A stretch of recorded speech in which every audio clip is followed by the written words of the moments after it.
Wazazi na walezi wametakiwa kuwa na mashirikiano na walimu madrasa katika kufuatilia masomo ya watoto wao ili kuwasaidia duniani na kesho akhera. Dhulqaada Khamis nakuja na undani wa taarifa hii.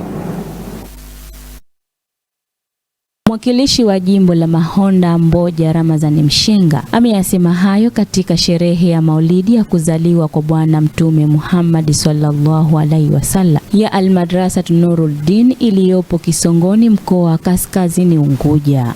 Kusherehekea mafanikio pia ambayo wanayapata wanapokuwa chuoni, kwa sababu hapa wanafunzi wanasoma mambo mbalimbali. Kwa hiyo wakikaa hapa watatueleza yale ambayo wameyasoma. Kwa mfano wa hadithi watatoa hadithi, wa Qur'ani watasoma Qur'ani. Kwa hiyo yale peke yake ni kutueleza mafanikio ambayo wanayapata wakiweko hapa pamoja na walimu wao.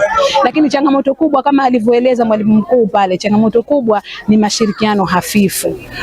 Tunapokwenda maskulini tunajitahidi sana watoto wetu shule wanaenda na viatu na mengineo, lakini tunapowaleta chuoni tunaacha yale mambo mazuri ambayo chuoni anatakiwa aje kuyapata. Kwa hiyo aje kwa unadhifu tunaacha, na hata pia wazee wengi hawashiriki katika ile kuwahimiza watoto kuja chuoni. Badala yake skuli wako tayari, lakini kwa upande wa chuoni wanasahau kwamba Mtume wetu Muhammad sallallahu alaihi wasallam aliambiwa ikra, maana yake soma, na akaambiwa soma kwa jina la Mola wako. Maana yake elimu zote mbili zina manufaa. Nao walimu wa madrasa hiyo wamewataka wazazi wa wanafunzi hao kuendelea kushirikiana na walimu hao, hasa katika swala zima la usafi wa mavazi. Akenda skuli avishwa nguo nzuri, lakini akija chuoni haeleweki.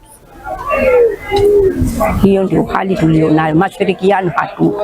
Tunaita vikao na hususani kina baba. Wazazi wengi tunaowakuta hapa ni wanawake.